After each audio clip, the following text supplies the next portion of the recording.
everyone, my name is Jordan and welcome back to Jordy is Reading. Today, I did another thing. So, if you don't know, one of the very first videos I've ever posted on my YouTube channel was a mystery box unboxing. That video is like an hour long. I will link it down below if you want to go see it. While you're there, please be sure to give this video a thumbs up, hit the subscribe button. It's completely free and it really helps me out a lot. But anyway, while you're there, check out this video. I ordered a mystery box. It was like, I don't know, I think it was like 3 different types, like 25 pounds each. I don't know. Anyway, there were some good books in there and there were some not so good books in there. But my money spending self decided that I should do it again. So, I ordered from the exact same website. It's called thebookbundler.com. I ordered 3 different types this time. I ordered a 10-pound young adult mystery box. I ordered a 10-pound mystery, thriller, and suspense mystery box. And then I ordered a 5-pound 100% mystery. Whatever you got, throw it at me. So, that's what I did. The shipping is always free, I think. I'm pretty sure. So, it ended up costing me, per 10-pound box, it's like 24 bucks. The 5-pound was like 15 bucks for some reason. I don't know. Doesn't really, whatever. But in total, I spent $66.78 on these books. Okay? So, we'll see what happens. If you've watched the other video, you know that I think only one of them, which was my Nancy Drew bundle, came wrapped separately. I'm going to give you a peek inside the box because none of it is wrapped separately. It's just thrown in the box. So let's see what we got. If I can lift it.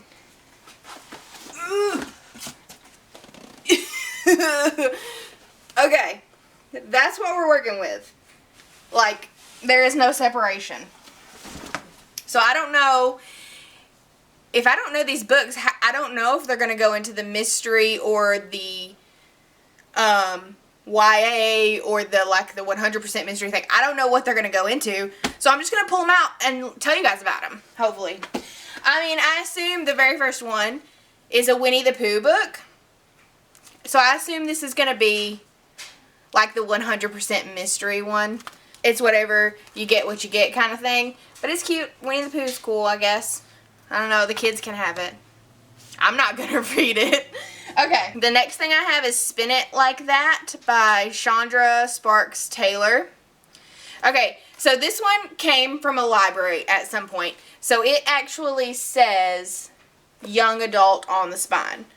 I'm going to separate these on my desk, and then at the end, if we can decipher where it goes, then we'll see how many we got for each one. So that was Spin It Like That. That was a young adult. I've never heard of this. Kimani True. When did this book come out? This came out in 2007, so it's not like 1990s old. But anyway. Eeny Meeny by M.J.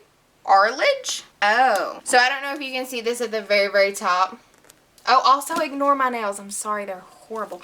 It says uncorrected proofs for limited distribution, not for sale. So I assume this was like an advanced copy. An advanced copy? Yes. I assume this was like an advanced copy, or maybe it just didn't get published at all. I don't know. But I'm going to assume this goes into our like mystery, thriller, suspense pile, so I'm going to stick it there. The next one is Open Range by Lauren Payne. This looks like a Western, and apparently it's a movie now with Robert Duvall, Kevin Costner. But I'm never going to read this. I might give it to Philip. He might like it. But I'm going to assume this goes into our 100% mystery stack. The next thing I have is Hush Little Baby by Caroline B. Cooney. I don't know if this would be like in the 100% mystery pile or like if it's a mystery. I don't know. So far, 3 out of the 5 of these books that we've looked at have been in okay condition. This book and this book are kind of in the crap condition. There's that. Keep that in mind. So I'm going to stick that one in the undecided pile for right now. We'll look later. The next I have is The Circle by David Poyer. I mean, nah, I'm never going to read that. Like, ever. It's in really great condition, though. I'm never going to read it. So, no thank you. This, I assume, goes into the 100% mystery pile. Okay. Moving right along, because there's like 400 books in here. Pierced by a Sword by Bud McFarlane Jr. I'm not sure if this is a mystery or... no idea what this is, but I'm never going to read it. It's like crazy old. 1995. No thanks. No thanks. So that's going to go in the I don't know pile for right now, because I don't know. Okay. Is this a sign? Are they telling me to stop buying mystery books? Personal bankruptcy for dummies. Thanks. Thanks for that. I don't need you. 100% mystery pile. Yay. Okay. Moving on. Okay. If you want to go biking in Chicago, let me know and I will send you this book. Where to Bike, Chicago. Best biking in city and suburbs. No thank you. 100% mystery pile. Okay. Mary Higgins Clark, Remember Me.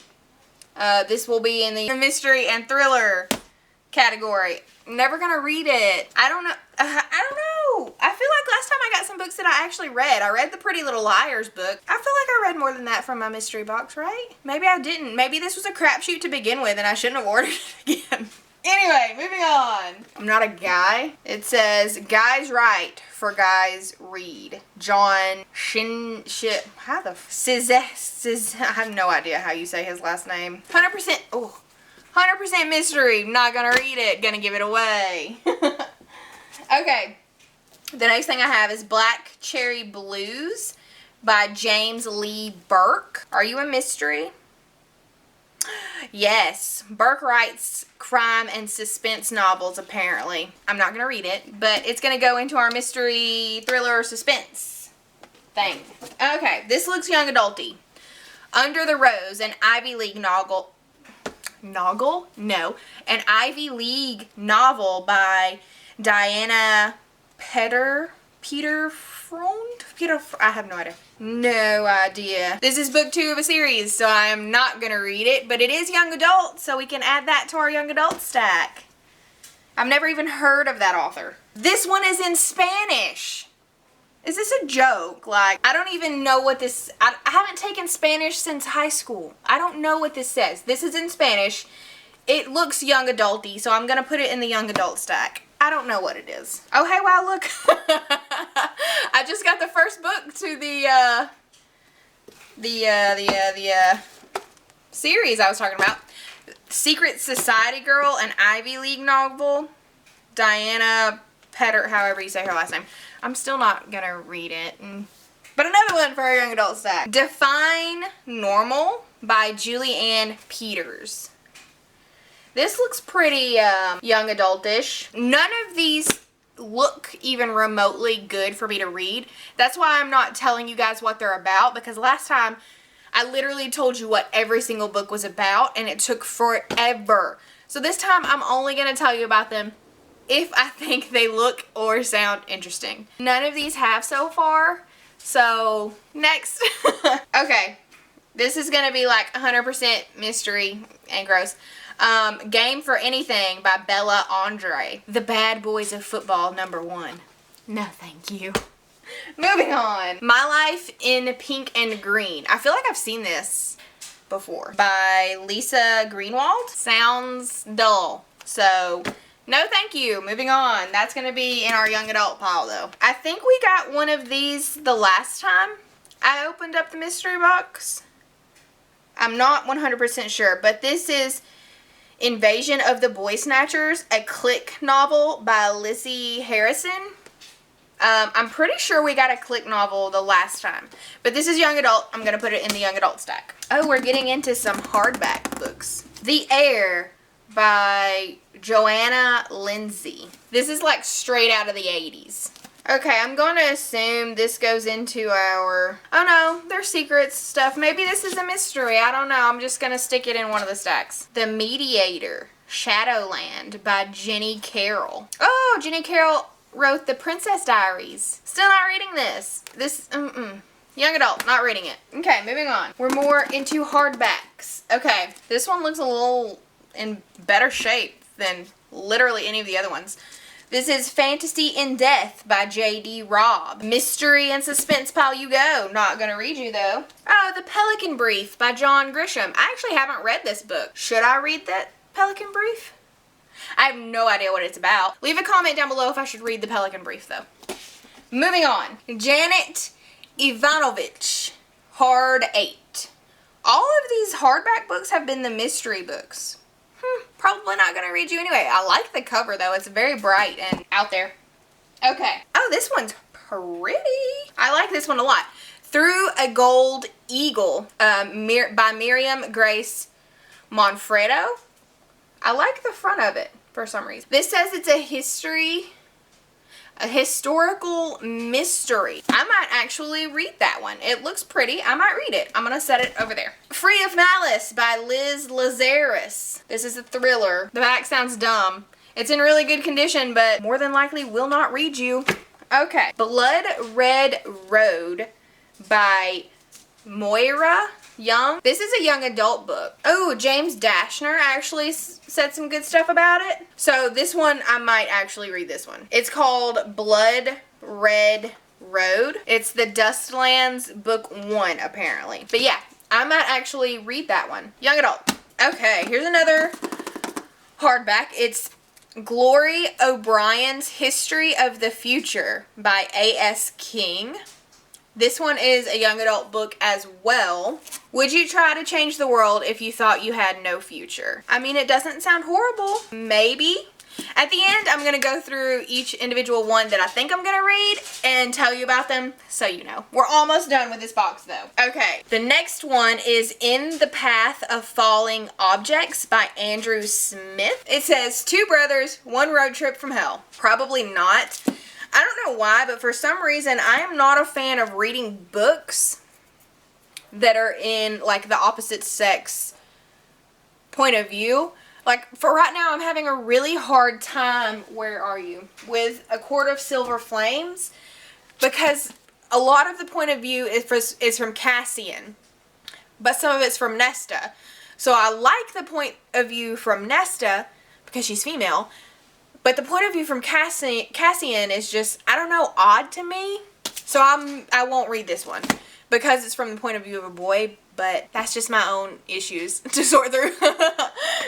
Okay, almost done. Wart, Son of Toad, Alden R. Carter. Wart, Son of Toad. It's great to be a teacher's kid, especially when the kids hate your old man. No, won't read this either, but it's a young adult book, so our young adult book is stacking up. The next one I have is called Ethan Suspended by Pamela Ehrenberg. Pamela Ehrenberg? No.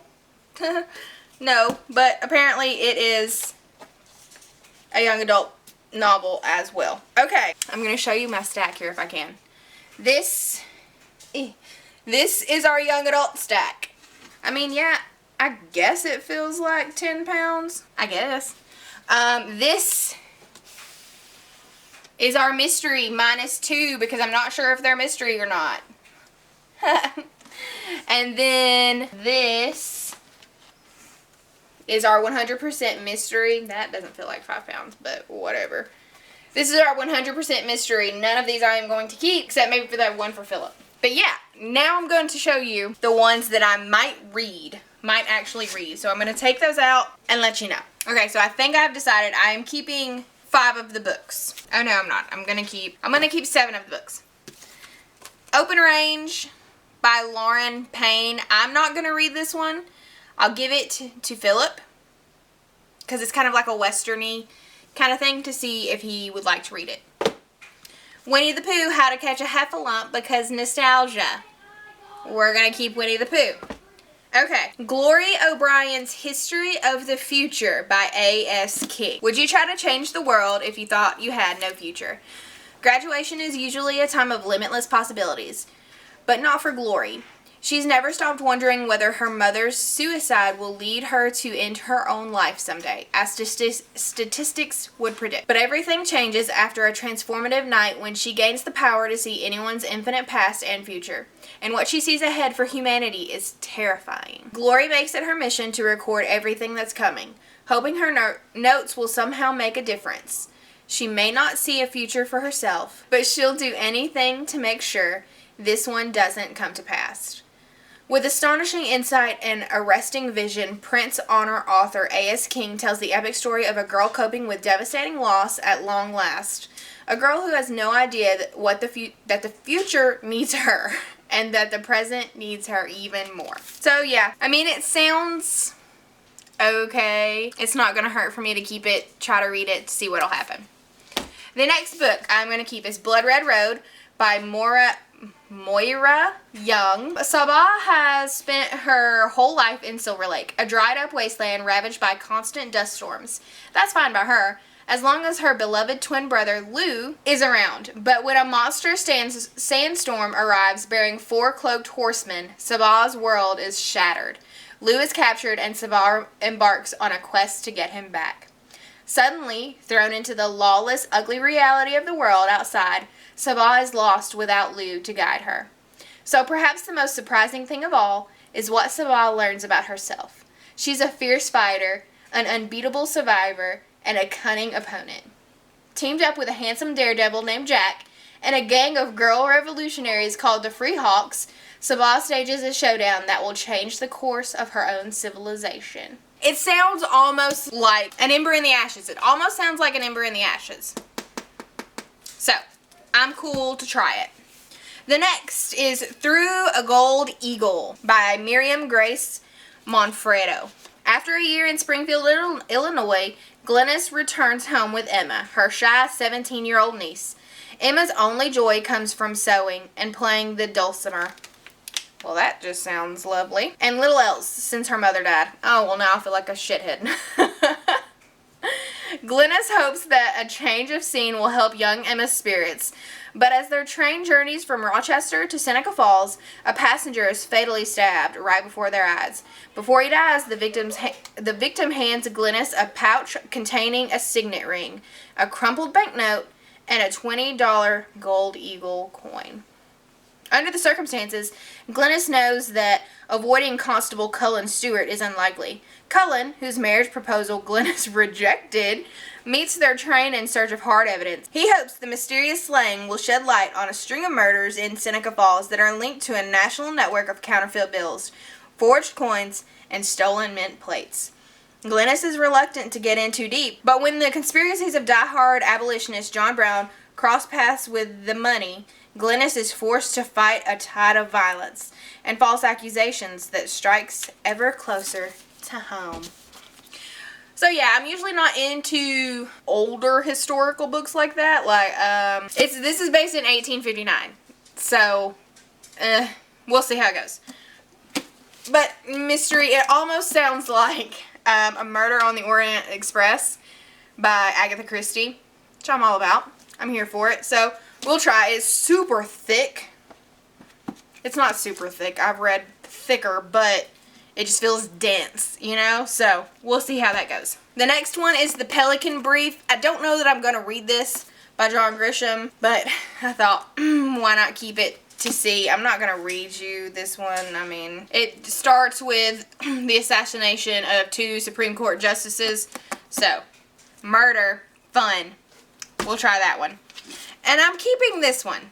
I don't know if I should or not. This is HardEight by Janet Ivanovich. But this follows an agent, Stephanie Plum, and she's trying to find what's going on because a 7-year-old and her mom have disappeared. So she's trying to figure that out. And the husband, of course, plays a role in it. So I'm going to keep it. We'll see. So this box was not the best. I'm pretty sure I said that about the first box that I opened, though. So why did I order another one? You guys got to stop me.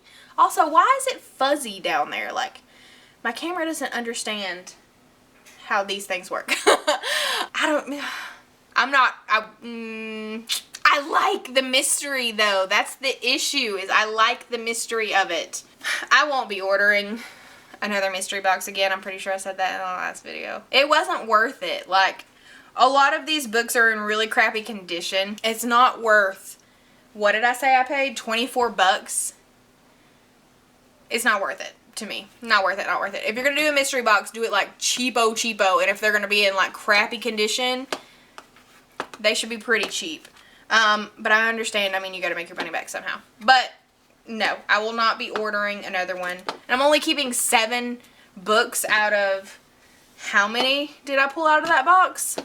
A lot. So no, not worth it. I wouldn't recommend, unless you go in with a specific, like if you only order 1 box, I don't suggest you do the young adult box. I would suggest you do the mystery thriller suspense box. Only because I feel like it had some better quality books, I guess. The young adult books just seemed like no name, not great kind of books. But with that being said, I'm keeping 7 of them. I am not ordering them again. Tell me to stop. Next time I ever say anything about a mystery box, tell me to stop. But that is going to do it for this video. Comment down below if I should read the Pelican Brief. I'm still on the fence about that. Okay, look. Like half of my shelf, no, that's not true. Literally almost all of my bookshelves are on my TBR. So, except for this one. I've read all those. So, these will not be read anytime soon. We'll see, we'll see, we'll see. But make sure you give this video a thumbs up if you like to see my financial poor choices. Maybe I should keep the Bankruptcy for Dummies books. While you're there, be sure to subscribe. It really helps me a lot. And I will see you guys in the next video.